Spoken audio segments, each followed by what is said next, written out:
Hello and welcome to another episode of the Comic Binge / Spidey Experience crossover event, the Slott Symposium. I'm Zach Joyner, webmaster of spidey-dude.com, and as always, I'm joined by Paul Hermann. Hello, Paul. Hi, the Comic Binge. Yes, we are here. We are talking about Dan Slott's entire run of Spider-Man, which we had done the first episode was technically almost 2 months ago, I guess, at this point. But I had to cancel out the last time we were supposed to record, which I apologize to all you guys mainly here, and I don't care about anybody else.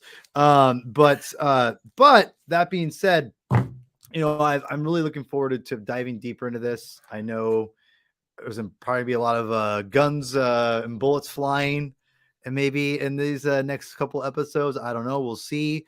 But at any rate, I'm really glad that we finally decided to do this for many different reasons, because not just for myself, of someone who really enjoyed Dan Slott's run on Spider-Man, but because you kind of wonder if you're going to love it, like it, or dislike it more or whatever. I find myself remembering actually not almost every issue what I thought, but almost close to it, right? Like I'm not the same, or it's like, oh yeah, I did think this about this or whatever, or even have new perspective for it, whether it be positive or negative. So, and I know I've kind of said it before, but I wasn't anticipating the idea of like getting that feeling of like, oh yeah, I remember feeling this way when I read this. Like it started coming back to me, like I was listening to an old song or something like that. And comics don't always do that with me necessarily, right? Like it really takes a special, either a story now or a special character like Spider-Man that kind of jogs that memory of like when you kind of start reliving that past life of when these came out originally. And so yeah, I'm really excited to get into this because I think there's lots of good conversation to be had. To be quite honest, I'm not trying to be funny, like, or snide. Or I think there is some really cool conversation to talk about because there is a lot to digest here. Because Dan Slott is the first one to take on the single Spider-Man post the marriage, and I think there's a lot of good conversation there to be had. So I'm ready to. I'm excited to get into this. We have our mediator here, Adam, Mr. Or tag team, you could say in some cases, maybe. We'll see. Oh God, we'll see how this. I mean, I don't have to say anything. I can just be like, all right, you guys shut up. He's the arbiter. Yeah, he's the arborator. So I mean, I'll throw in some thoughts. I know. So, because I haven't read a lot of this stuff actually. Like, oh really? Yeah. Okay. No, yes. I was. You were out. You're like, well, dare you make him a single man? Well, I wasn't even reading back then. Honestly, it was more like I think I was reading manga mostly in like middle school and high school when this. Make me feel old, Adam. This was making all me feel happening. old. Making me feel old. We want to talk about what I was doing at this time period when this was being published. I don't know. Do we? I mean, we can. So, for those that are wondering, this is not live. We are pre-recording this for our own sanity and because this could get heated. So it could. We don't know if it's going to get heated, so we're kind of playing it, kind of playing it safe here. So obviously, this is being done after the fact. But that being said, what I was doing at this period of time, I remember this very fondly, the buildup before One More Day, because I interviewed Dan on Crawl Space. And it wasn't just the fact that I interviewed Dan, and I would never do this again. I didn't know, this just goes to show how far I've come as a podcaster. I was at a football game with my dad on the phone with Dan Slott and Brad and JR. And we talked for 3 hours. At a football game? Yes, at a football game. I was it was Cowboys and the team formerly known as the Redskins. Yep. So we got there super early. And Dan leaned into it, man. He did. He leaned in. He's a talker. He's like, dude, you're having the best day ever. You get to go to a football game, an NFL football game, and I'm like, and I'm talking to the writer for Amazing Spider-Man. Because there was no way I was missing it. Like when he got it scheduled, there was no way I was going to miss it. It just happened to be the same day, and it was a blast. I talked so long on my flip phone that it broke in half. Brad texted me after the interview. This is no shit. I flipped it open like I had done probably 10,000 times. The top half of the phone broke off and flew three seats, three At the stadium. At the stadium. Wow. Yeah. So I had half of a cell phone after that interview. So yeah. Wow. So when this came out, to put in perspective, which I love I love like going back to when these first came out, because it doesn't, in my opinion, it does help inform other people's opinions of what their life is maybe at the time. And that's not always the case, maybe, but I would say a lot of times it does affect things, because, at a different time in my life, maybe I dislike this more. I don't know. But at the time, Spider-Man was, I've been dating my wife now for, we've been started dating for a while, because we started dating right around Civil War, or like right after Civil War. It was like right post that. So I think we were started dating right when JMS was doing Back in Black. Mm-hmm. And so I think I started living with my girlfriend, my wife now, at the time when these started coming out. And I was in a very weird state in my life, which is, you could say the same thing for Spider-Man, right? He was in a very strange spot in his life. And I don't know, like, it's funny because I was just venturing into my, long-term relationships when Spider-Man got out of his, and was, it's very interesting because it was my first foray into not just growing up with a character, but like I hate to say it, kind of surpassed him, because they try to de-age him. And I was like, oh man, like I'm kind of passing Spider-Man instead of looking up to Spider-Man of like, oh, it's what I have to do. It's like, oh, actually I'm doing it more than he is now at this point. Looking down at him now. A little bit. I mean, I'm not going to lie. That definitely is part of it. And I remember One More Day happened. My wife was in the house. I was pretty much ended up staying with her every day anyway. I ended up moving in with her. And I remember just being like, Spider-Man, is this a weird transition for me and a weird transition for Spider-Man? I mean, to be quite honest, but this is still pretty fresh into me returning full-time into comics and getting, Civil War eras when I got back in.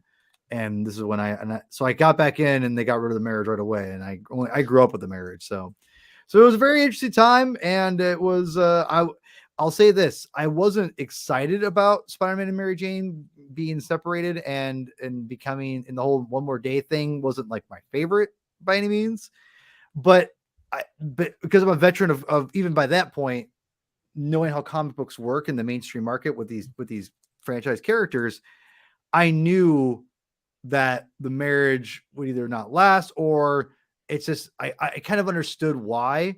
And again, I was in the crawl space when you were on there, Zach, and you guys were all up in arms about all this. And I was kind of in the middle. I understood exactly what you guys, because I was disappointed too. I love the marriage. Right. I still do. But I also knew, like, okay, I have to evolve with these characters too at the same time. Like some people can't. Not you, Zach. Somebody else, I'll just leave it there. And this was, and to take people back for a second, this was very early part of the show. Like this was 07. We had started, we were barely celebrated the first year of the show. And so we got Slott, and then because I pulled up my handy dandy spreadsheet. We got Slott, and then like we did our One More Day discussion around the holidays, and then the first thing we did was in January. We did an interview with Wacker. So I remember that. Yeah. And so it was, so this is like taking me back. And I was, just barely starting my second semester of college as a music major. This takes me back. Like it's a I still have similar problems that I had before. I'm not as angry as I was when I was in my 20s. I hope you wouldn't be as angry because I mean you've got like almost 20 years to like process it at this point. I mean, well, and I think a lot of my I'll say this, and this kind of spoils it a little bit for later. I don't blame Slott for some of the decisions that are made. Especially in this opening arc. So let's get started there then, and we'll start with Swing Shift. If you want to throw the issue up there for us, Zach, I think you got let me get the. I was having trouble with the damn image, so hang on. We're good, but yeah, go ahead and talk. Go ahead, walk us through that. So I think I missed out on this initially. That's why I have the director's cut of. As do I. I missed it on Free Comic Book Day. So I think it. I don't know how, but I do have the Free Comic Book Day issue. I'm assuming I will take that if you'd like, because you don't like Dan Slott. I'll take that off your hands. I'll keep it of a charge. We do need to specify that this was teased, and nobody knew that this was like a tease of like the new direction. Right. It's fun. In hindsight, it makes a lot. It's like, oh, okay. Yeah. Well, and just for the record, I thought Free Comic Book Days were just kind of stupid, dumb stories, and that was because that was my understanding of what I thought it was. When I got back into comics, I didn't realize that they actually like do like cool stuff in them like this. And this was the first time that a Free Comic Book Day issue kind of mattered. Yeah, honestly. No, I agree. Yeah. And that's what I'm saying. Like, I was like, oh, I don't really give a crap about this. So I never got it. And then I found out like, oh, that was Dan Slott's first issue. And it actually ties in. I'm like, damn it. So when they did the director's cut, that I had to make sure I bought that issue. As you can see, the $4 $3.99 director's cut. That the only saving grace of that is all the stuff in the back, which includes the infamous Brevoort manifesto that is highly derided. I only bought it because I needed it for my collection. So, but I mean, to be honest, but it's cool. It has the consistency of I think that I love the icon of Brand New Day. This one anyway. I think that's a cool side dressing. You know, they started doing that, and it was very brief.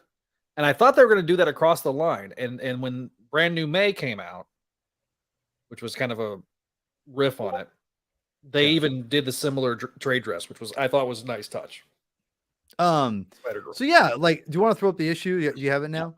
Yes, I finally found where I downloaded it to. Sorry, it's uploading. All right, there we go. There's the cover. Sorry, we pulled the cover from Marvel. It doesn't have all the trade dresses. Yeah, we have the other ones though. We're good. So this came out Free Comic Book Day, and and has the first official appearance of Overdrive. And if we're gonna review this issue, I'll just kind of start us off here. I think Jackpot, right? Jackpot. You're right, Jackpot. You're right. I forgot about Jackpot. Yeah. This is this is like a really fun issue. I have no real qualms for this. It's very, if anything, like, this really shows you, I think Dan Slott has a really good grasp of the character. It's got it has the whole idea of the cops being angry at Spider-Man, not trusting him. They're playing off of all the things I think that make Spider-Man a strong character. And it's pretty one and done. You introduce some random things, but it really shows you, I think, Slott's strength, to be quite honest. I think he has a grasp of the characterization of Spider-Man, in my opinion. And I think it really shows off in this, and you don't really see the single Spider-Man in this. And I think that's what's interesting is that it's not the traditional, Brand New Day book. It's very much straight ahead Spider-Man story. And I think it's a pretty dang solid, pretty good issue, to be honest. It was one of those things. The problem I have with this issue is nothing to do with the issue itself. It's how they marketed it, because they tried to say that this was like a untold tale of Spider-Man, because they didn't want, because again, this comes out in early 2000. That Free Comic Book Day issue came out in 2007, early, like May of 2007, around the time of Spider-Man 3, in fact, for those that are keeping score. So Yeah, that would have been. it was the same weekend that Yep. it came out. So this was like an untold tale of Spider-Man. Nobody knew that this was Dan's kind of semi audition to jump forward as the main writer. Because again, Wacker, and we also, to tie this into Comic Binge too, you guys are covering 52. Wacker was the architect of that comic, and that was why he was kind of pulled from DC because of this. Yeah, right here, because Brand New Day was going to come out 3 times a month, and which, by the way, if we mentioned 52, we got to mention Keith Giffen. I'm not sure. Again, he passed away today apparently. Absolute effing legend, and I don't want to get in. Yeah, I don't want to get too far. Go ahead. Well, I saw DeMatteis's tribute on Facebook, and it just hit me in the gut, man. I didn't. Yeah. He apparently now his last did you see the? I saw the tweet. Yeah, that's his statement was just hilarious, and you know what? That's the type of thing that he would have done. Which was, I told you I was sick. I didn't want to go to New York Comic Con. You know, I will say that, you know, what's interesting about the whole Wacker and the Keith Giffen thing, it's crazy because, you know, they brought Wacker on because of 52, which is I don't know if you guys have read 52, but 52 is fantastic. It's so freaking good. And because Stephen Wacker, hate to break it to you, no, Marvel, it's the writing, but I would say Keith is probably the reason why that book's so good, because his storytelling, he did all the breakdowns of that story. And didn't Pat Olive do some of the issues too? He did. But here's what people don't know about it. And again, this all ties back into this, honestly, because they brought in Wacker because Wacker was instrumental of keeping things flowing. Sure. But he also had the Bane trust of, you know, obviously amazing writers like Mark Waid, Jeff Johns, and Jeff Johns is an organized mother effer. You know, the guy he has everything organized really well. Grant Morrison's organized. You have Rucka. You have guys who are really they have everything nailed down. You had the A team in terms of writing. Now, I don't think you need the A team to do what they were doing, but bringing back to Keith, rest in peace, you know, legend. He did all the breakdowns. So meaning they gave him the scripts, he would break down all the pages, and the artists would do off his break for the most part. Like his rough breakdowns were like, okay, so it wasn't like any thought. I mean, I hate to say it, but like not a lot of thought on their head and be like, here it is. And Keith just kept, you know, he was the middleman. And that's how I think they were able to keep a very steady schedule, because the artist didn't have to always be like, what does the writer want to do? No, he's already got the writer artist being like, hey, here it is. Like, do it and make it look good. And we got to, and if we contrast in this, if we contrast it with Brand New Day, it was, they took one writer, one artist, you got 3 books, you got 3 books, you got 3 books. And it kind of, and they all had like a big old giant email chain that they were constantly talking.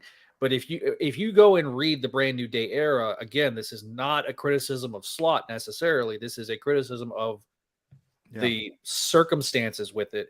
It was very inconsistent. Tonally, it was inconsistent. The artwork was highly inconsistent between artists, because you got somebody that's highly detailed in Phil Jimenez and McNiven here in the first arc versus a Chris Bachalo and who was the fourth? Marcos Martin. Like that, very those stylized. are very different art styles. If you had gotten somebody like, just pulling examples, if you'd gotten like a Mike Ringo and a Todd Knock and a Ron Friends together as your artists, that there is enough like tonal consistency between those artists that it looks semi-consistent. Whereas you've got 4 different, completely different art styles here.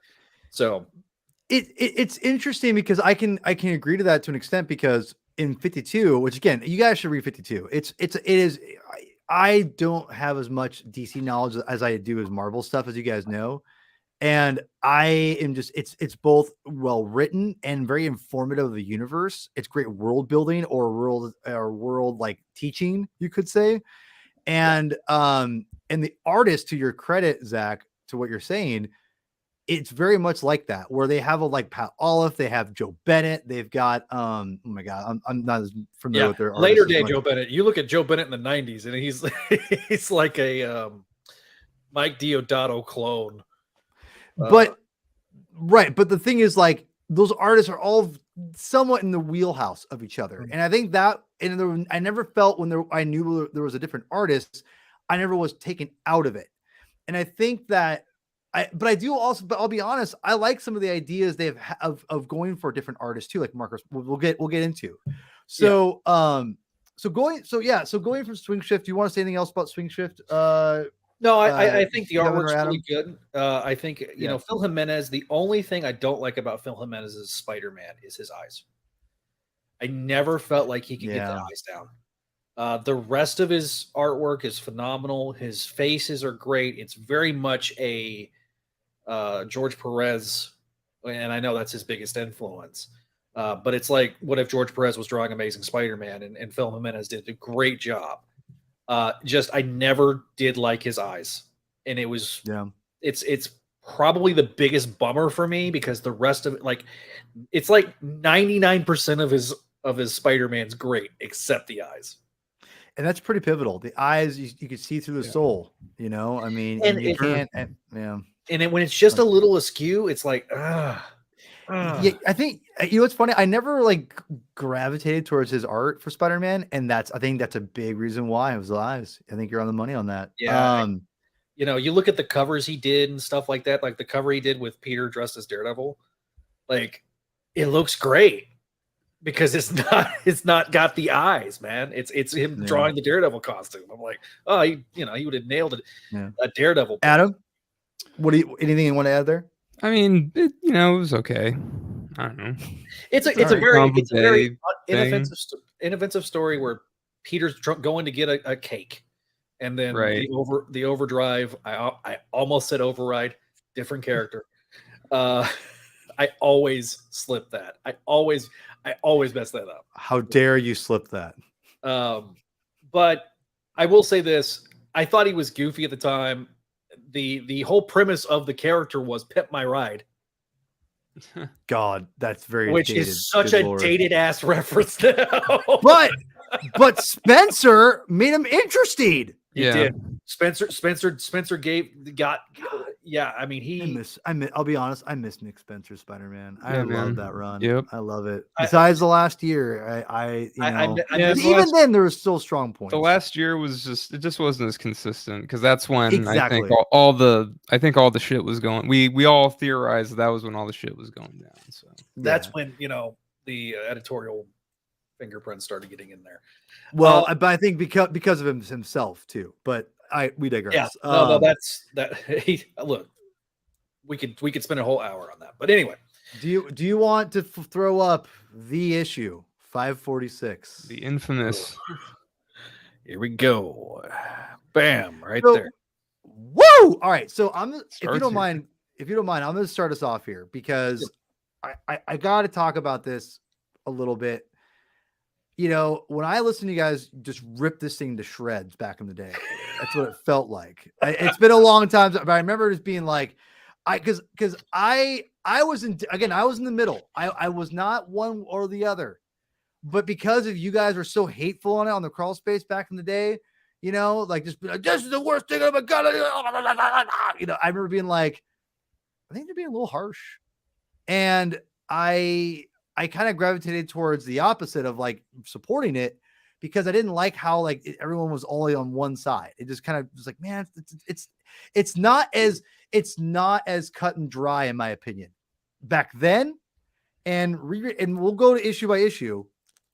I don't think it's the same. I still feel that way now, but I will say this, you know, Zach, you nailed it, that a lot of the problems in this comic specifically, I want to say this comic specifically, are not Dan Slott's fault. No. And I feel that a lot of the things you got that were held against Slott were because of this arc, and especially in this issue.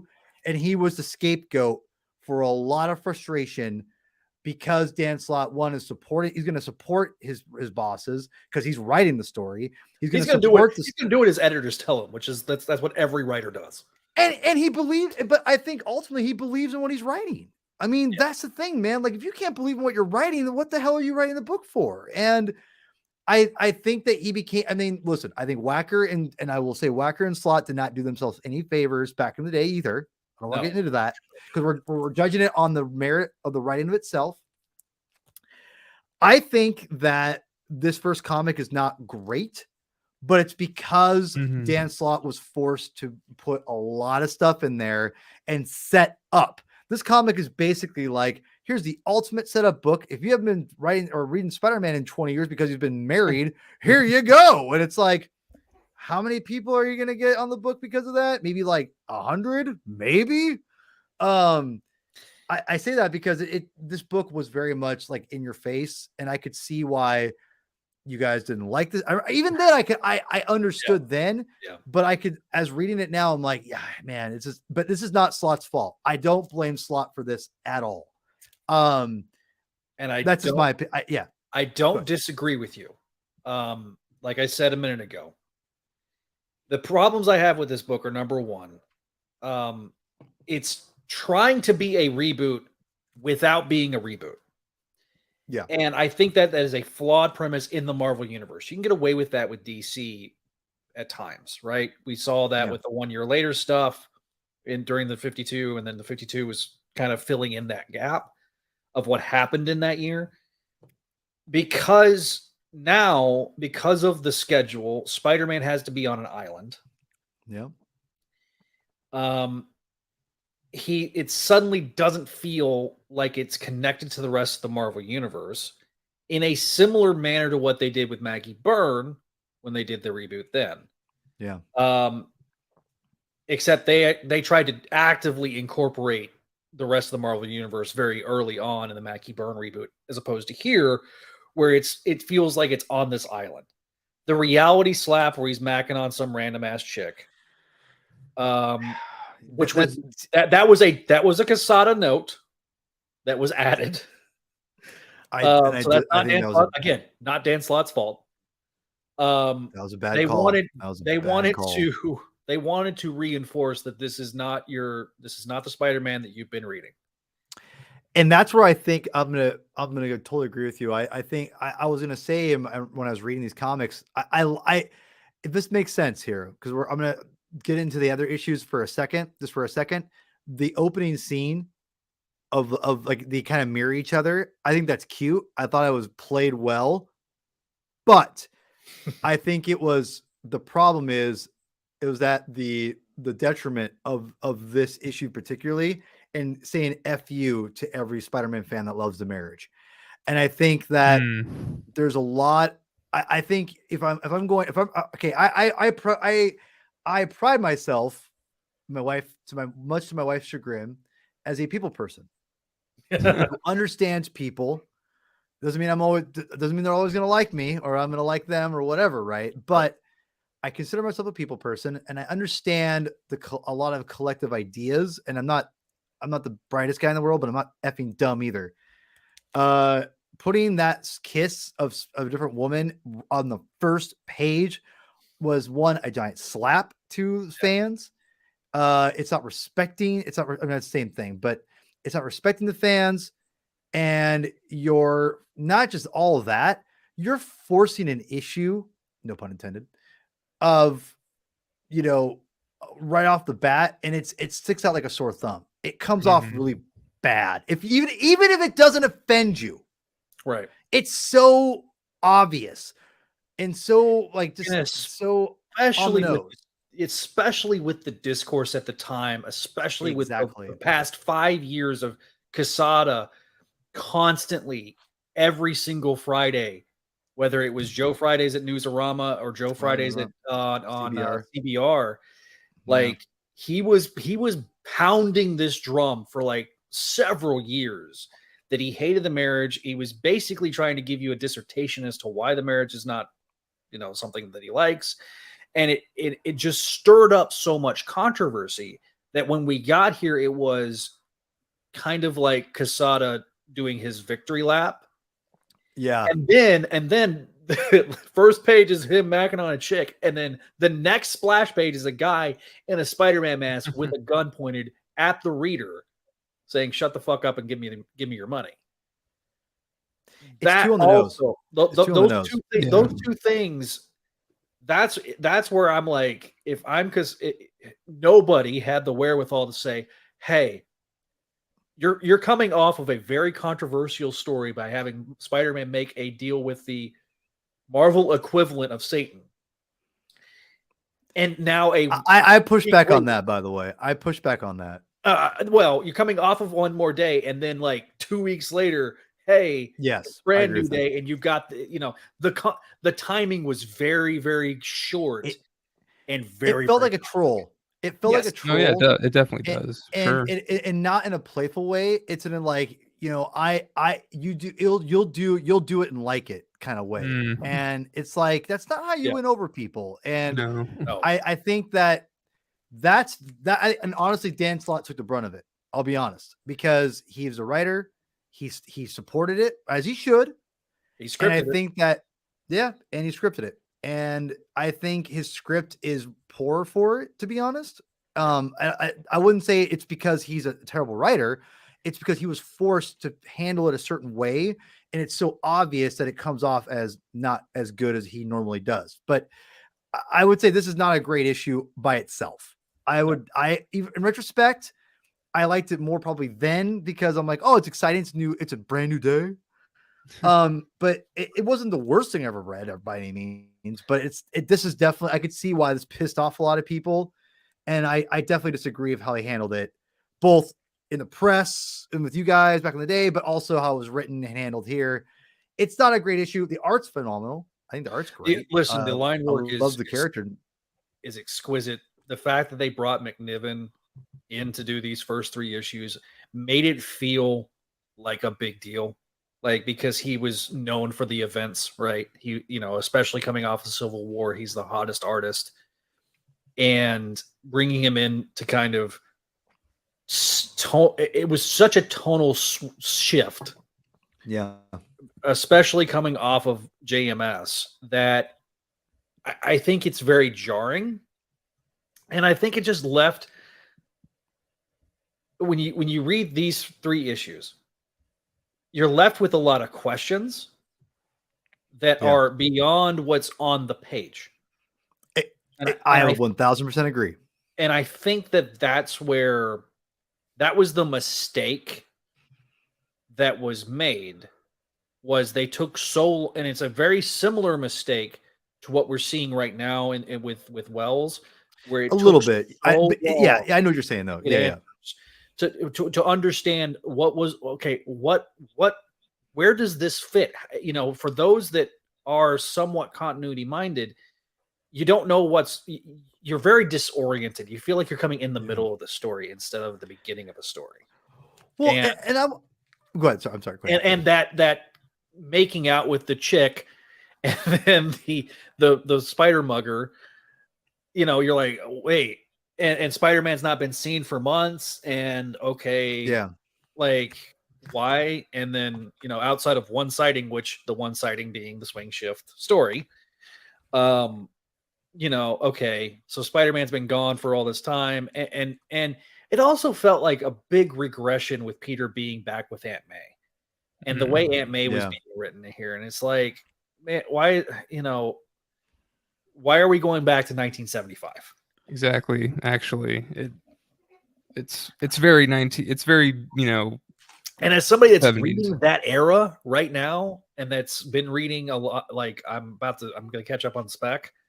Like, I'm in that era with my read through on Amazing. Oh yeah. Like, I know what you mean. It's like them trying to, it's them being the 1970s cover band. Totally. And not doing it well. Well, let's move to 547 and 548. We'll just kind of we'll kind of wrap talk about the whole run here in a second. Like overall, because it's pretty interchangeable. That being said, as a reread, not my favorite, of issue, I'll say. But 540, I would say 547, 548 are much better, and I enjoy them a lot, actually.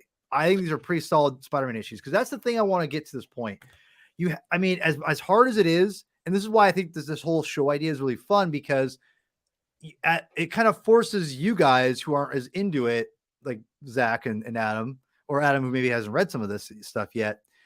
It kind of forces you to look at it as much as in a vacuum as possible, because it's almost impossible to do. But it kind of makes you look at it instead of like, how is this connected to the story going forward? It's like you can just look at it as here's this arc of 3 issues, right? Like how does it work together? Not like, I don't like Single Spider-Man, it's stupid, I don't like this. I mean, like, because you don't have that hanging over your head, because either you've gotten over it or you're, you know what I mean? Like, it's whatever, right? Yeah. And I'm curious if it's like, or we had Nick Spencer recently, and that kind of took the edge off. I will tell you right now, these 2 issues read so much better now. Oh, cool. And I'll say this, I'll say one of the reasons why. Because now that these characters, the Devil's Breath, the Mr. Negative, the Demons, have been adapted in the PS4 game, I forgot that they introduced that in this arc. So when I wasn't expecting Devil's Breath. Honestly, I was like, I thought maybe they made that up for the game. Yeah, they literally pulled that from this arc. I totally forgot about that. So I'm like, okay, and that's one of the better elements. And yes, Christos Gage being involved with the game too, I think helps as the lead writer, who was a part of all of this. It was me all along. Sorry, I'll always go back to that gif of Vince I did when we were talking about the Spick Spencer's run. Sorry. It was me all along. When he's revealed as the higher power, it's me. Yeah, or he was like, or he's the one actually writing the like Nick Spencer finished up the it was me all along. No, I'm sorry. No, it's great. No, if there's not a wrestling reference in something that I do in at least a couple of times a year, then I don't feel complete. And so thank you. Well, and so I'm actually really pleased. Oh God. I just want to say that actually warms my heart, like my Devil's Breath heart, you could say, because I poisoned heart. I kind of forgot about that too a little bit. I'm like, oh yeah, like I knew I want to say that too. Can you throw up the page that I put of like Spider-Man crashing into where he meets Mr. Negative, I think for the first time? Yeah. This is I actually have this in like a framed page format from I got it from I think it's from Home Goods or something like that. But but it's missing the dialogue, and it's just McNevins layout, and it's like really freaking cool. And I love this layout. It's just so good. And it I gotta tell you, like Dan Slott doing Marvel style is probably tedious to an extent, but I'm going to tell you, you're not going to get as dynamic with this kind of a writer's never going to write like this. I'm sorry, unless you're a writer artist, and I love it. I love it. This is so good. And those who don't know, Marvel style is he gives, the plot of the page. McNevin or the artist writes, draws a sketch of what he's going to do or she's going to do. And then writer goes, cool. They write it, they draw it. And then the writer goes over and writes a dialogue a la Stan Lee, Steve Ditko, Jack Kirby, et cetera, et cetera. So this is dynamic. And I like this. No writer is going to write like this unless you're an artist writer. And I just love it. So, but I want to say that I liked Mr. Negative off the bat. And I think that's a big reason why I liked Brand New Day, because I thought it was cool. It's a little forced to have all new villains every arc. That being said, Mr. Negative definitely has outshined all of them, obviously, even before the game. And I've always liked. I think he was. Well, he's the one that showed up the most consistent after this arc. And always, yeah. Well, and not only that, but I thought they've kept using him. They kept using him with him being a crime lord.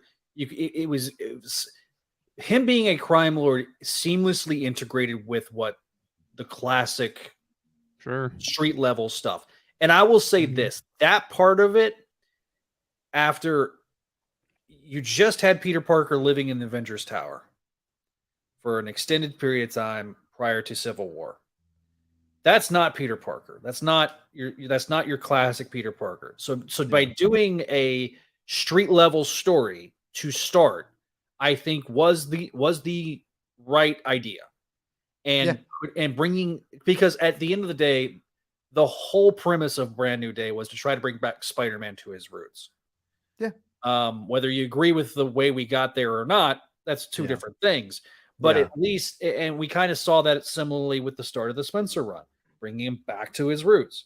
Well, and I feel like we're starting to see that now with Wells in this second year, where we're getting more street level stuff. When we do the street level stuff with Spidey, it really works much better than all these, into the world plots where nothing's going to ever be the same again.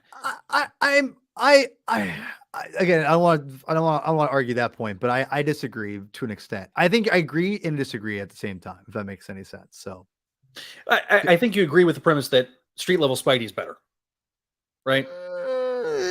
Depends on the story. There's some street level stuff that would suck, and there's some like end of the world stuff that I really like. I'm not saying that there's that all the end of the.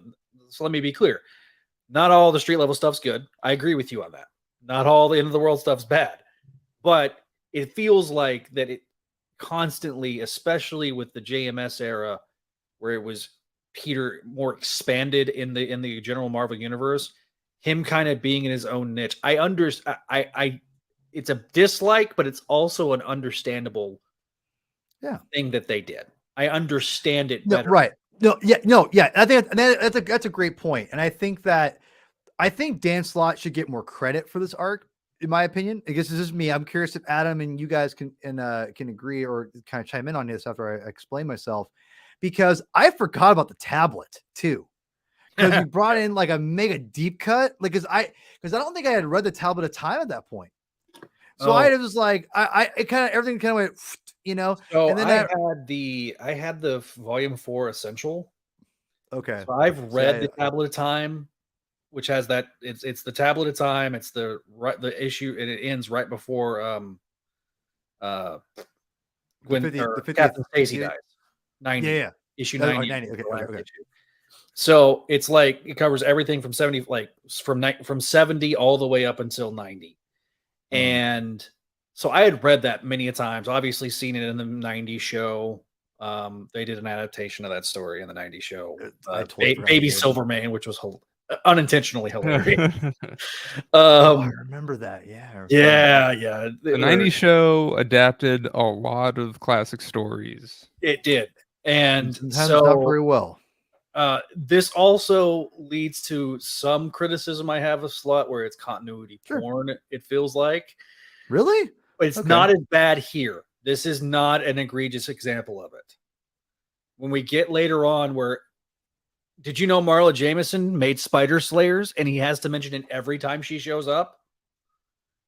I honestly, that's almost like a. And part of that, I blame you, Josh. I know you're going to be listening to this episode later on. So, Bertoni, that's your fault.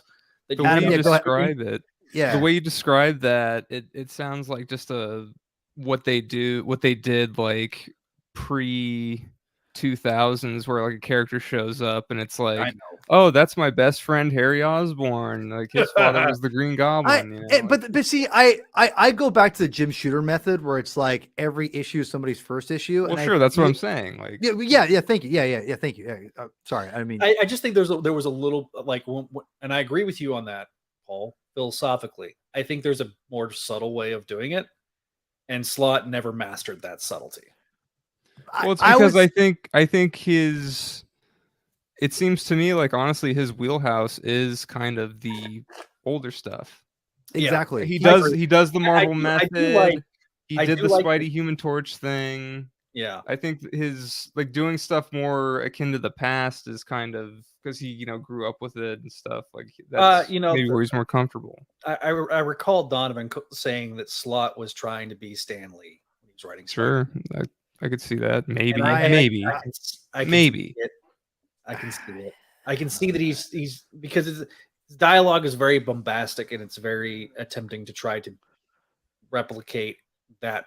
And this is not like when I say this, I'm not trying. This is not a slam on Slott. This is not a like detriment. This is not me trying to be cute or funny. But this is not always the case. This is not But there's gonna be some exceptions. But I would say subtlety is not Dan Slott's strong suit. As like and I don't mean that I do not mean that as a negative by any means. I think Slott, he likes to throw things at your face and have fun with it. And I think that's why I like his writing, to be quite honest, because everything is at face value. You're not trying to be too cute, in my opinion. Like, I don't think that as being too cute. I think he's having fun with the continuity, because that's how Dan Slott's personality is. And that's just maybe because I don't know him at all, but just seeing him interact with people in person, he's kind of a fun personality. That's just who he is. He wants to like I think people could read that as like, okay, man, I get it. You have Spider Slayers, and I think that there is maybe there, but at the same time, this is a 22-page comic book. It's. Look, and going back to the interview that we did with him, he was so jovial and so nice and so. I remember, and he came across as a fan. That he 100% is a fan, because he is a fan, and it sucks. To a standpoint, from a certain standpoint, that the internet has kind of browbeat him down at times. You know what? And I take some responsibility being a part of that site at that time, and the toxicity wasn't one-sided. I'll just say that. I'm going to say in this, and I would say this in this, I've been guilty of this myself. So this is not me a detriment. I'm not trying to slam any creator that's on the line and defends himself. Let's just say this: pride causes people to do crazy things. Yes. And when you hurt pride, people react and become backed in a corner, and they react. And that I am guilty of that more than anyone. And I think when you put fans in a corner, if you put creators in a corner, you put anyone in a corner, fight or flight happens, and say some really messed up stuff. And when he told, look, there was the lowest point I think for him online, I think was where a guy was just being an absolute dick towards Slott. The guy was not in the right, but then Slott made the mistake of you and I know who Herm Edwards is. Herm Edwards has a saying: "Don't press send. Write it all out, but don't press send, because once you press send, it's there forever." And Slott told a guy to go blank himself, and that Slott was not in the right. Okay, I mean, at the same time, he had been that had been something that had been building in him for a long time. And it was not a good moment on Slott's part, but I look at it much differently now than I did back then. I was outraged. It was a whole big thing. We made it a whole big thing. It was not professional, but in an era of mistakes, everybody makes those mistakes. And I think that to think that he should be, completely perfect, I think is a mistake, because we are unfailingly human. All of us are. And I think that Dan, center around, Dan is, just like us. He's just a guy that's completely human. To wrap this arc up. Yes. I think the artwork is great. I don't remember if this plot element went anywhere, which is the Spider-Man gives his blood to Mr. Negative. I don't recall. I think it does, but I don't know. It's been a long time. Is that the thing that people talk about, where like Black Cat of this era ended up getting it or something? That may ended up. That was also some of the problems that was with the. Well, we're gonna find out eventually, right? Because Black Cat shows, Dan Slott. Maybe. Yeah. Well, we'll see. We'll see. But I'm not worried about the plot device because we all know, like, because he's sharing writing duties, we don't know. He may not even he might not even be the one that wraps it up. I will say this: Slott, every time he wrote, it felt like he was doing more to advance the plots than the rest of the writers were. Oh, 1000%. Mark Guggenheim, I think, was probably the next one. Guggenheim was number 2, and he was honestly, if I was to rank him, I mean, Guggenheim was probably number 1. Genuinely, really? I did not like the Jackpot arc, but most of the other stuff he did. The Flash arc, I think, is one of the best issues that came out of that decade. Well, for sure, that was a great issue. It's probably one of the best issues of the 2010s. And last thing I want to say about can you throw up 548 for me real quick? I think that if you look at these covers, like 547, which I got right here, which we looked at already, and then 548, these are the covers that we need to have more of. Like these are fantastic. These are fantastic covers. McNevin kills it. And I think this arc's solid. I really do. Besides that pretty bad first issue, I think this is pretty fun. Spider-Man, I love the creation of Mr. Negative and Martin Lee's connection with Aunt May. Yeah, that is genius, brilliant.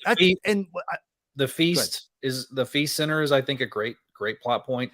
Well, it survived this long, right? Well, it gives its existence. The thing about Aunt May is, if you were going to bring her back, you got to give a reason for the character existing beyond just being the reminder of Uncle Ben's death, right? Yeah. The Feast Center gives purpose. Now we've seen the Feast Center not only adapted in the game, it's been adapted in the MCU. It's something that is a core element now to Aunt May's character. And it, again, I don't like Aunt May. I have been on record saying I don't like Aunt May. But if we're going to have her, you got to give her something to effing do. And the Feast Center does that. And again, I think that to circle back on the trade dress that you talked about, the fact that element I really like. The fact that we got letters pages in these books, something that we had not seen pretty much throughout the entirety of the JMS run. Because I don't know if Axel Alonso didn't like doing it. I don't know, because he was the main editor before. Also, Steve Wacker was the editor on the last few months of Friendly Neighborhood, and I think he was the one that said yes to the infamous Jonah issue that I helped inspire. Fun fact. So I can't hate Steve Wacker forever.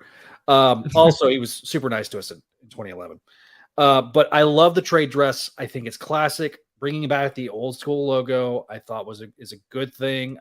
The letters pages are a good thing. Again, nothing to do with Slott, but it does make it feel more classic. Yeah. And so we'll move on. Adam, anything you want to add on this, by the way? I have a couple things. One, I wanted to say, Paul was like, oh, I don't know how many people you're going to get with this reboot, the issue. So I looked at Comic-Con, and apparently this issue, the 546, it sold about what is it? It's like about 4,000 more copies than the One More Day issue before. But it was also it was 3,000, about 3,000, yeah. But so I just wanted to put that out there. Like it did. There was a bit of a sales bump, probably because of promotion, of course. But promotional stuff. Just wanted to put that out there. Well, there being a lot of variants on this either. Yeah, well, and because they were still they were scared to do any variants, and special covers because of the 90s, right? They're still fresh off that pretty much. Still only 10 years away, under 10 years. I will say this shows you that you don't have to do a number one issue to get people to buy your book and get an increase of 4,000 people. Because if you promote it right, and I think also Nightwing by Tom Taylor is another example. That book's doing really well. It was like on issue 70. Yeah. Go ahead. You bring in, you do what they've always done prior to the 90s, and you bring in a good writer and a good artist, and you do some promotional work to it, and people will pick it up. And if you let people know, hey, this is a good jumping on point, you don't need to insult the intelligence of the reader. The other thing that I'll also say about that too is there was a lot of the inertia of we're comparing the JMS run sales to the amazing sales, and fact, JMS ended up using a really poorly skewed graph at one point where him and Mark Waid got in a pissing contest on Facebook. Is a whole thing. Yeah, you can look it up. I think it's called Fanboy Mayhem, and it's it was chronicled on Bleeding Cool. It's a whole cluster. But if you compare the 3 issues of Amazing Spider-Man versus Amazing Spider-Man, Friendly Neighborhood, and Sensational, you look at the sales numbers of those 3 and you go by month sales. The issues were eventually became a little less, but when you combine the other 2 and the overall sales, they all stayed fairly stable. Doesn't surprise me. Once there was people that did drop the book because they just didn't want to pick up Amazing Spider-Man 3 times a month. And there was a lot of people that didn't like the direction of the books. So those 2 things happened. But once it stabilized, it stayed the same. It was probably around 60, 65, 70,000. Then it would get bumps whenever they started doing more variant covers and stuff like that. Obviously, we're in the early days of Brand New Day when we're talking here. So that's not happening as much. But yeah. Can you imagine now? Giant, oh my God. I remember the New Ways to Die variant covers. That's when they first brought in, I think, Alex Ross. One of my favorite ones was when he did just the Green Goblin head from New Ways to Die. And then he did also a Venom one that was really, really good by Alex Ross. So anyway, that's neither here nor there. Let's get to the next arc. Well, my one last, Yeah, I have a question actually, because I think, because no one's, anyway, I think my least favorite part of this arc was how they used the Parker Luck. Yeah. And I just wanted to throw that out to you guys because I didn't like, he yells at Jonah and Jonah has a heart attack. And I was like, oh my God. So that wasn't, I didn't mind that as much. Well, I thought that was, it's like, oh my God, he's going to be like, oh, it's all my fault. I yelled at him and he got a heart attack. And, this also brings up a overall point. And again, this goes against more the editorial belief than Slott's writing. There was a fundamental misunderstanding of the Parker Luck. The Parker Luck is built on irony. It's not built on bad shit happening to Peter Parker all the time. Well, that's also because I think Sam Raimi, honestly, in movie 2, he went way overboard, and it worked aesthetically. I think it's annoying still to this day. I think it's way too much even then. I think it works for the movie itself. The movie itself, because you don't have months and months and months of buildup of bad things happen to Peter. You have to do them all in a montage or a span of 2 minutes. And so, but then you have editorial being like, oh, people understand that's how we have. It's like, no, this is not I remember being like, this is way too much. This is not Peter Parker. And also I've read.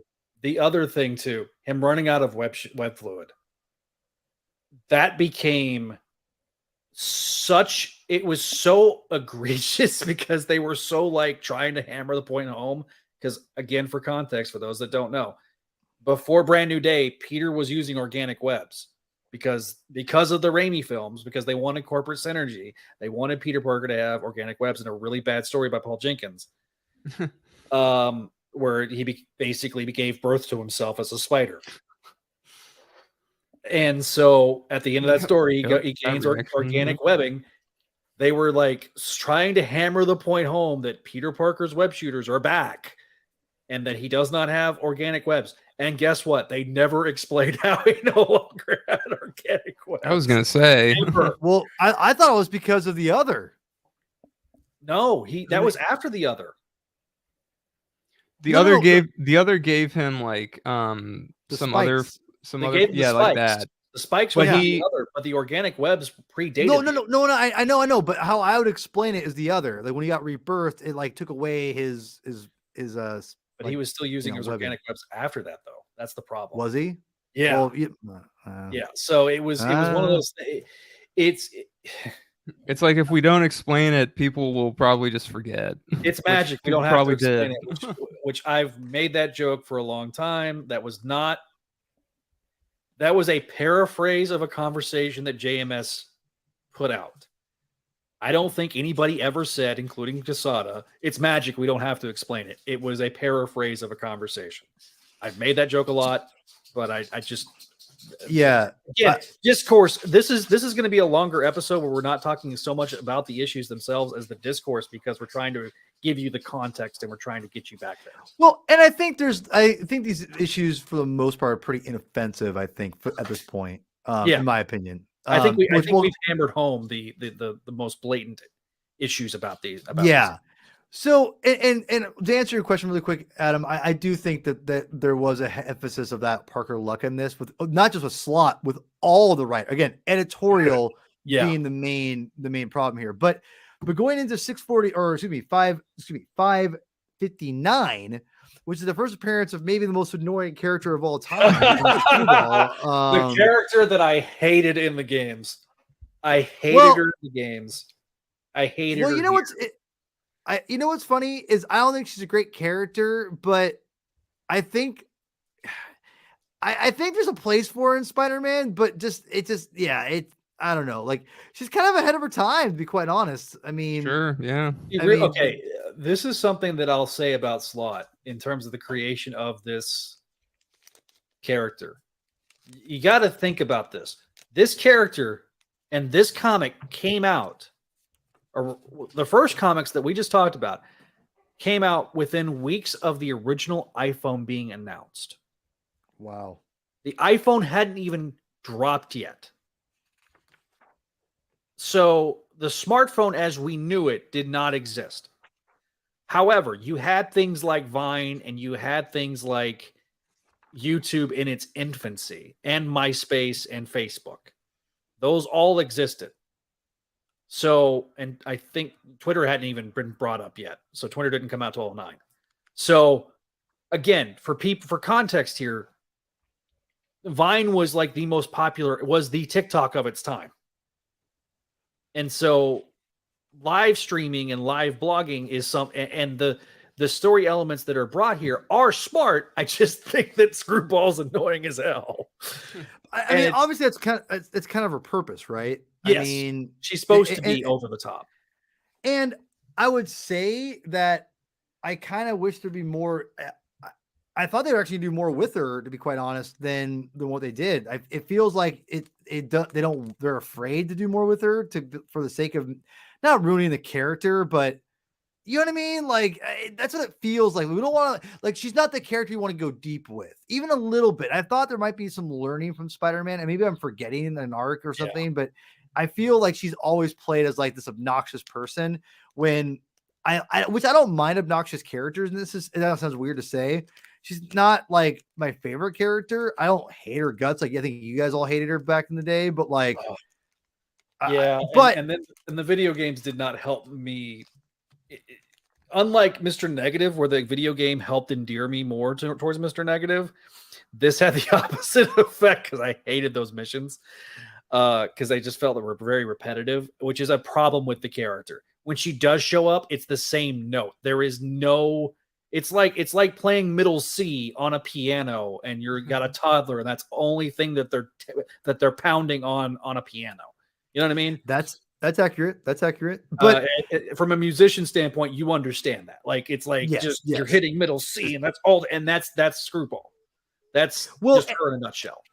Now that being said, I think that to me, this shows you, I think, Slott's, in these three issues here, which was 559, 560, and 561. I didn't read that issue, the one we just showed me. I didn't read that one. 549. Oh, that's Guggenheim. That's the wrong one. How dare you? Okay, good. I'll make sure I didn't screw that up.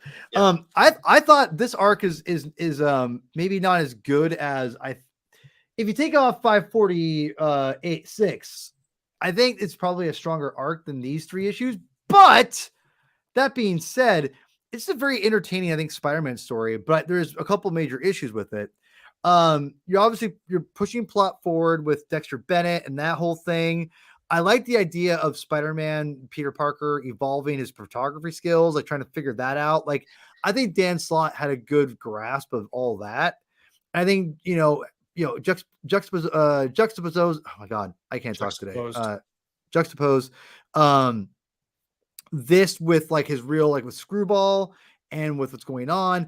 This to me felt like Parker Luck after we had got Brand New Day for a while and then kind of settle in.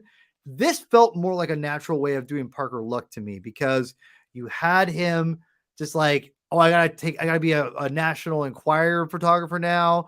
Great. My boss, there was some natural progression of the character of like annoying Peter Parker's life without with like the irony aspect, what you were talking about, Zach. I think that Dan Slott plays well on. And then you add Marcos Martin's beautiful layouts. If you want to throw a layout, I threw to you. That'd be awesome. The art is so good.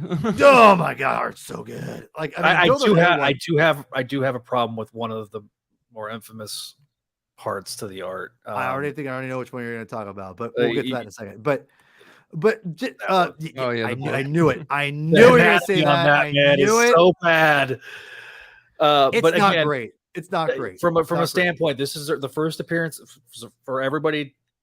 Context key here. This is the first appearance of Mary Jane in a comic since One More Day. So we're going before. Yeah. But I think I sent you another one where it's Spider-Man, like it's like him on a ledge from Marcos Martin, I think. Yes, that right there. Yeah. This is fantastic. Yeah. Like this to me is Ditko like evolved. Like sure. And this is Ditko meets Europe. It's like a European exactly. And it helps that you have Javier Rodriguez doing the breakdown, like doing the inks on it too. Over Martin's work. And again, like, Martin had done some stuff, but this is the first time you really got to see him. And I remember, and if you go back and you listen to those old episodes of Crawl Space, I distinctly said this was like the love child of Steve Ditko. This is, and I think that Dan Slott, I think, really shines with an artist like this. It's really, and that's why I think they probably had a good chemistry together. It's why his final issue was drawn by Martin. I think. Right. Yeah. It makes sense. I'm gonna say this here. There's not much to say about this other than we'll get to the major stuff, obviously, which you already kind of hinted at. If you want to throw up 560, that'd be great. So I'll throw a couple of panels that I really love. Sure. I love this coffee drinking panel. I love the way the layout is. I love the way the thought bubbles. Again, thought bubbles, something that we had not seen in a long time. Yeah, I was gonna say that too. The thought bubbles was such a nice thing to see in this, in my opinion. And we don't get those a lot, even then to now. But like even then, it was super rare. And like he brought that back. That to me is Spider-Man. Well, not just the captions, thought bubbles, because he's constantly thinking, and thought bubbles gives more of a constant idea in that. So this is where I'll probably push back on you more in this arc. I think from a moral aspect. Will you throw up 560 for me? Just while you're talking. Yeah. So also, fun fact for those that are audio listener, because this will be on the audio edition too. On the cover, Incredible Hulk in the corner. So that also gives you context as to when this was being the movie, the MCU film. The second MCU film that ever existed is The Incredible Hulk, now available on Disney Plus. So yeah, no, I like this is very much a pop art cover here. Oh, for sure, definitely. It's inspired by like a that's a Lichtenstein riff. Oh yeah, okay. Lichtenstein was the guy who a lot of people have problems with now because he would basically project comic panels and paint them, and he went off to get millions of dollars being a fine artist, and meanwhile these comic artists are just left in the dirt. So there's a couple of my issues with this arc are Paper Doll is a very weak character. Interesting character, but very talk about Screwball, very one note. Paper Doll, very one note. I think, is this her only appearance? I feel like it might be. Yeah, I think what was her name? Like her real name was like something Doll. Like it was very on the nose. It was, and even I think Slott's admitted like, I swung and missed on that one. I will say there was a horror aspect to this arc that I enjoyed. Yeah. And I think Martine. I'm biding my time. Continue. I think Martine's layouts were great. I didn't like the Mary Jane. I already said that. Bobby Carr. Yeah, no, I know that either. I don't love him, but I don't hate him as much now after I've read it again as I did back then. And that's because back then, this is the first time we're seeing Mary Jane. She's with this douchebag. Why is she with the douchebag? When did this happen? He wasn't really a douchebag, I thought. Like he's a little more sympathetic than I remember him being in my brain. So when I reread it, I have a little more sympathy for him because I guess in the era of which we've seen, like with Britney Spears and her dad and all that stuff, and the Johnny Depp trial and all that gobbledygook that we've seen over the last few years, and how toxic celebrity is. I view this always been that way, right? But it's really always been that way. But it's hitting me differently as an adult than it did when I was in my 20s. Like, yes, or in my late teens, early 20s. Yeah, I know what you mean. When you're younger, but like it hits me different now that I'm an adult, and I think I have a better grasp and understanding of like the plight of the downside of fame. And I think that Slott tries to portray that here with Bobby Carr and the stalking element. I also think in proximity to that, we'd already seen like a stalking element. This is the third time we'd seen that with Mary, a stalking element celebrity thing with Mary Jane. This is like the third time. The first time with she's not stalking Mary Jane though. That's I know, but like it's adjacent. That's my point. I don't think it's the same. That's maybe I just don't think so. So my point being, like the Jonathan Caesar's stalking element in the 80s, and then in the 2000s, early 2000s, in the Mackie Byrne reboot, the stalker that never got a name, just the stalker. The proximity to that, I'm like, we've seen this kind of song and dance before. It's an interesting villain, and I don't think anybody but Martine could have pulled off visually the character. Yeah, I agree. And I think that she served the purpose because it's interesting because Peter just stumbles into this. He kind of Scooby-Doo's his way into this entire scenario because he's now a paparazzo. I think from a moral standpoint, I didn't like him being a paparazzo. I understand what you're saying. It's trying to evolve beyond, him taking pictures of Spider-Man in an era that people have digital cameras and can, quickly upload. This is again before the smartphone. Phones were a thing, but they were terrible in quality, right? But Peter, and that's the thing I'm going to say too. You don't have to like it, but that's the whole point. Is Peter has to learn that himself. He can't. Because he's also desperate and he's trying to keep a job. So I feel like he's trying to pay back. He's trying to pay back Harry, and Harry kind of shuns him, and Harry's kind of disgusted with him. And then, Robbie. I liked how Robbie, as the voice of, always been the voice of reason in the Daily Bugle, and really been the heart and soul of the Daily Bugle more so than Jonah. Absolutely. Like he's the moral compass, and now that the moral compass has been thrown out the window in favor of the tabloidization of the Daily Bugle,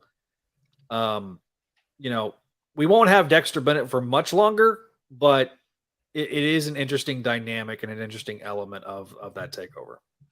Yeah, eventually, it softly goes back to status quo, but. Yeah. Can you throw up 561 for me? Yeah. I think that this arc's pretty fun, and I actually think Paper Doll is a way more interesting character than people give her credit for. Sure. I do agree that Marcus Martin definitely is the one you should be he's the only one that could establish her as a character. Yeah. I definitely feel that this was I would not think that. I don't think this was a swing and a miss for me. I think this was a very interesting dynamic. I do think it was a mistake to put Mary Jane reintroduced in this arc. I think there's a better way to do it. I thought it was cute how he tried to get around that. Whatever. It was predictable, I would say. Yeah. The little nuggets of, oh, we knew each other in another life. And it was just I was just like, oh, they're not gonna. I was like, oh, he's not gonna know it's Mary Jane, right? And he doesn't. And it's like, oh, okay. And the other thing too, I totally forgot about this until I read this issue. The whole the amazing similarities between Jackpot and Mary Jane. They're still trying to hint that Mary Jane's Jackpot at this point. What the hell? Why are the balloons? Because I put a B side up. Did you know that was a new that's a new thing with iOS, Mac OS? For those that are watching the video, for those that are watching the audio, if you put up a peace sign and you're using a MacBook or a iPad or whatever, it will start randomly throwing balloons out. But the thing is, but the scene between Mary Jane and Sarah Everett, had no idea what that was about until I reread it. I'm like, oh, that's them interacting. Okay, now I understand. I forgot about the fact that she had given her name to Peter in the Jackpot arc, and this is this was the first time we met the other side of Jackpot. Most people don't probably realize that in that scene. I don't even care, to be honest. But it's whatever. But I think, again, as just on a surface level of this story, it's a pretty fun Spider-Man story, I think. And I think the art obviously really helps. Mm-hmm. But even if it was Marcus Martin not drawing the comic, I still like the energy that Slott gives it. And I think it's paced pretty well. And again, I think the characterization of Peter and Spider-Man is spot on. So it's like, so far rereading these, in my opinion, have only strengthened my love of Dan Slott's Spider-Man, because I love all this stuff. I mean, again, the stuff I don't love is like the stuff that's like pretty much editorial based. It's like, oh, we got to introduce Mary Jane at some point. It's like maybe Dan Slott, maybe it was his idea to put her in this arc. Not the smartest idea, in my opinion. If that's the case. But that being said, I still like everything about this. I think Paper Doll is a really interesting character that is probably way more interesting than people give her credit for. The fact that her parents like sucked her into like into a different dimension. There's so much rich storytelling there you could do that's like waiting to be told, in my opinion. Like, she is a fascinating character, and I think it sucks that people were like, I don't like her because she's a paper doll and she's all flat and stuff, like a paper doll. Well, like it's trying to project a 2D image in a 3D space. Right. Or it's right. And I think it's basically like a Mr. Fantastic, but like a diet version. Which I also think that there's also I think Paper Doll really can skirt you could do a whole, and as morbid as it seems, you could do a whole anorexia story. That's too. I mean, but in terms of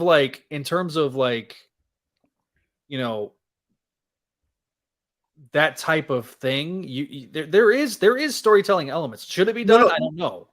There's a horror element that's heavily missing from this. Oh yeah, probably. I think when it's used pretty well. Yeah. If you want to take off the cover now, you can. I just wanted to throw it out there. Sorry. Look, this is a great cover. I think the layout of the cover is good. I think it's again, visual aids and live comments. I'll probably put that at the beginning of the audio edition. But let me ask both of you guys as we wrap up, because I think it's very apparent. I think these are very strong issues. I think this is probably these 3 issues are probably the most fun of the 6 issues or 7. Yeah, I didn't have fun reading them, but that's my question. That was my next question. Did you guys enjoy to read these, or what was your level? Like, was it better than the last time you read it? Is it the same, slightly better? It is improved. And I think, again, and that's always the question that we have to turn back ourselves to, especially when we're doing this type of discussion. The first arc, I think, reads the second half, or the second 2/3 of the first arc read much better to me now than they did back then. I agree with that. Yeah. I think that this arc, the second arc, was okay. I think at this point, Slott had kind of gotten in the groove of the 3 issues. Agreed. And again, I think 3 issues, fits him generally as a writer better. But that being said, I think Paper Doll is a very weak character. I'm not a huge fan of Screwball, as we've mentioned. So it was not the DB stuff. We didn't talk about the Jonah stuff in the first arc. I think the Jonah stuff in the first arc was good. Great. I think his voice for Jonah was not a caricature, which is very hard to do. It sucked because the story that I helped inspire just was completely nullified, but that's nothing to do with Dan Slott. So I was a little bitter, I remember at the time, because this was their first interaction since then on the page. So I was like, man, because I love that story. And not just because I helped inspire it. I love Jonah knowing. I think it's Jonah and Aunt May knowing are two things that I've always really liked because I think it broadens the characters quite a bit. So that being said, I also, it's funny because Marla suddenly went back to being old. In this arc. What are you gonna do? I'm not. Well, I mean, she's been just like, especially because I just got done reading like her first appearance. She looks, yeah. Exactly. Her look has, especially in the '90s with Luke Ross, where he made her sexy, Marla Madison. Which I guess he made everybody sexy. That's just the thing about '90s Luke Ross. So I don't blame them here. I do, think that the element of her selling the stock of the Bugle because, damn it, it's going to kill Jonah. I think that does make sense. Yeah, because something was going to have to change with Jonah. I agree with that. So I don't hate that element as much as I used to. Again, back to Paper Doll, Bobby Carr. I can do without Bobby Carr. Mary Jane was okay. I still don't think he ever nailed Mary Jane in terms of writing her as a character. And I think it's been a while. Tonally, I think it starts here. And I just always felt his Mary Jane was off. Marcos Martin, just beautiful. I have clipped out the coffee mug. I may end up using that just for like, if we're gonna be having to do a delay or something and make a graphic for it, I'm gonna use that image because I just like that image a lot. Just that to me is like a quintessential Spider-Man image. He's just drinking a cup of coffee, and it's wintertime in New York, and he's stuck on the side of a building. You know what I mean? Like that's really cool. So I would say it sounds like you enjoy these more. As probably a little more. I would say if in a vacuum, you would say like those characters, you would say Dan Slott probably gets Spider-Man more opposed and doesn't get Spider-Man. Is that an accurate assumption? To be determined. I need to read more of it. I'm saying on these. I'm not saying like. Are you talking about in these issues? Yes, in these issues. I think I don't think he gets Spider-Man more. I just think that it's a different. No, I'm saying right. Era. I think more. Would you say for you? Like, would you think he, looking back, would you say, I would say he gets Spider-Man more to like in general now that I think that now more I think his Spider-Man is better than his Peter Parker in this era. I think his Spider-Man is a little bit better for me than his Peter Parker. I still think Peter Parker's wrong. So, but part of that's also because I think editorial of where they place him, and some of that again as we get further away from that initial arc, I'll see. But at least right now, I feel like his Spider-Man's right, his Peter Parker's wrong. Adam, take us home. We'll get out of here. I liked the second arc more than the first arc. I remember it took me longer to read the first arc. I think I was like, I'm just reading this, and it was kind of dragging for me. I thought Mr. Negative was interesting for the most part. The Devil's Breath thing was a surprise. I was like, oh, that's in the game. That's cool. I didn't, wasn't expecting that. I think the stakes in the game are, astronomically higher, which I think I like more, but I don't know if they ever did anything else with that in the comics, but there's something there if they want to go back to that. Oh yeah. I think I agree with you. I think the Gage took this arc and blew it up substantially for the game in terms of stakes. Yeah. I wasn't a huge fan of the Parker Lux stuff in the first arc. Like I said, I felt like it was kind of, I don't know, it was too like, oh, he's just gonna blame himself for this crap, and yeah, I don't know. It wasn't hooking me. It seemed like too messy. Second arc, love the art. Paper Doll is maybe a one-note character, sort of, but she could be fleshed out. Agreed. Pun intended, potentially. She is kind of it is an interesting visual. I think Marcus Martin's art helps sell it. I think another artist maybe could have done the horror stuff well, potentially, but maybe not the maybe not. I don't know. There's a theme of like, there's all this like theme of photography and movies and art and stuff going on in that arc. I'm realizing now that it's like it sort of fits the character actually. Some good horror elements. I think she's one-dimensional, you could say. Yes, there might be some good literally. There might be some good bones in the character.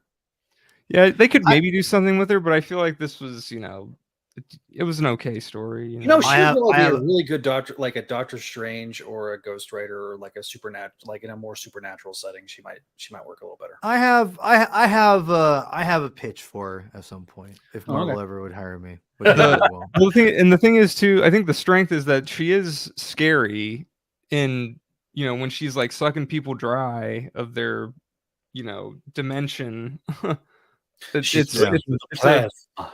It could be a good, it could honestly be a good, if you adapted this into a horror thing, it'd be scary. Yeah, I agree. There's horror elements there for sure.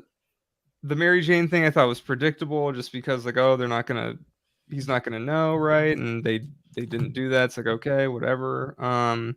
And then the paparazzi thing, I mean, I don't know. I guess I feel like I understand why he takes the job, because he is desperate, and they've established that he's basically, got nothing.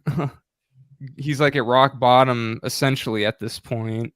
Maybe not like with Wells at the beginning of Wells's thing, but he's in a very like uncertain place. So I get why he takes the job, especially with the Daily Bugle being taken over by dude. If I got an offer for a $1.2 million shot, and I'm a photographer, like anybody with worth their salt would take, especially a Peter Parker who's never had that type of money ever. Right. I mean, he could buy himself an apartment in New York with that type of money. It feels like, I guess it feels like to me that it's a product of, well, it's a product of his status in the book as it relates to the reboot of Brand New Day. If this were like, during JMS's run, I don't know if he would do it. Yeah, I think there would have been a little bit if more. It were even like the Clone Saga. I mean, no, it's I don't know. And I think that's the point that Paul tries to make, is that the point of it is that it's not something that's in character for Peter Parker, but he has to learn. He has to kind of learn that. Yeah, it just kind of feels like. But that's also that's something that he would have done in his late teens, early 20s. That's not necessarily. But remember, guys, they're trying to de-age him too. That's what I know. That's what I'm saying. That's why I say So it feels reboot. It's because Brand New Day is a reboot. Let's just call it, like, it's a reboot of the character. Like they're a soft reboot. It's very soft. Like, oh, everything still happened, but we're not gonna like. We're not going to mention organic web shooters. Yeah, we're not going to. We're just going to let you forget about that. And we don't know why he almost married Mary Jane. We don't know why, and we'll find that out later. Oh, but, yeah, it's very much from the first issue. Where he's Let's wrap it up here. It's a good spot for it. Yeah, let's go there. Thank you so much for everyone joining us. This has been way our next episode, because I do have the list. Yeah, New Ways to Die, I believe, right? It is New Ways to Die. So we're going to be covering the 6 issues of New Ways to Die, drawn by Jazzy John Romita Jr. and written Return. by it is a return to form for. I love that arc so I'm excited to reread it. So issues 568 through 573. So if you want to follow along, again, if you are watching this and or listening to this on the audio edition, you got to go ahead and read the books before you listen, because we're not going to give you the recaps like we do on our other shows. This is why. It's just mainly a discussion. All right, Paul. Yeah. Give us your parting thoughts, and then I'll throw the outro out. All right. This has been fun. I love talking about this stuff. It's been a good conversation, good honest conversation about and criticism of a book. And I think it's proven to me why I like Dan Slott. And I can't wait to get into New Ways to Die. Please go, if you haven't already, go subscribe to the Comic Binge, go listen to a bunch of the episodes of the Comic Binge, interact with the Comic Binge, meaning you can follow us on all our social media accounts, go like some of our videos, go leave some love notes, aka comments. I'd really appreciate it. There's a bunch of Spider-Man content, the Spider-Man Council. Go check us out there, and I really appreciate everyone's support. So the plan, here's my plan. When we do premiere this, we'll be in the comments section, so we'll see your comments, because we'll premiere it, and we'll interact with you. I'll interact with you in the comments, and if Paul, it'll be the same thing with Paul. So we'll kind of on my side, on his side too. So they'll be live streaming on both, on both Comic Binge and Spidey Dude, and of course on the Spidey Dude channel with Spidey Dude Experience in our audio editions on spidey-dude.com. Yes. So without further ado, I'm going to do my standard outro. Take it away, sir. Read more comics. Oh yeah, read more comics. Read more. Adam, comics. do you want to say it for us? I'll let you do it since Chris is in here. Read more comics. There you go. There we go. All right, we all three got it. All right. All right. I want to thank our patrons before we get out of here.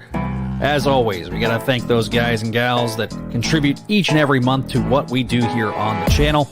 We got our sensational tier patrons. We got Adam, Allison, Cindy, Ed, Georgia, Greg, Janelle, Jessica, Jurgen, Catherine, Kale, Keegar, Laura Howard, Master Drammond, Phoenician, Scott McClure, Vanessa, and Vicky. Thank you guys for your support here on the channel.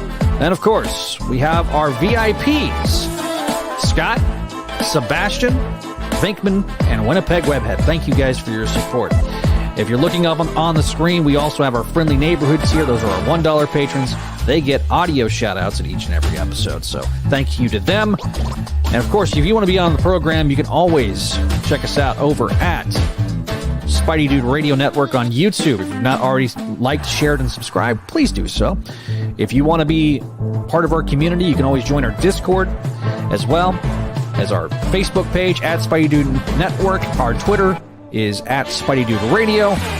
Same thing with Instagram and Threads at Spidey Dude Network. If you want to have your voice be heard on the show, you can always leave us a voicemail at 818-925-6631 or leave us an email at SpideyDudeRadioNetwork@gmail.com. Leave us that 5-star review if you're listening to us on the audio edition.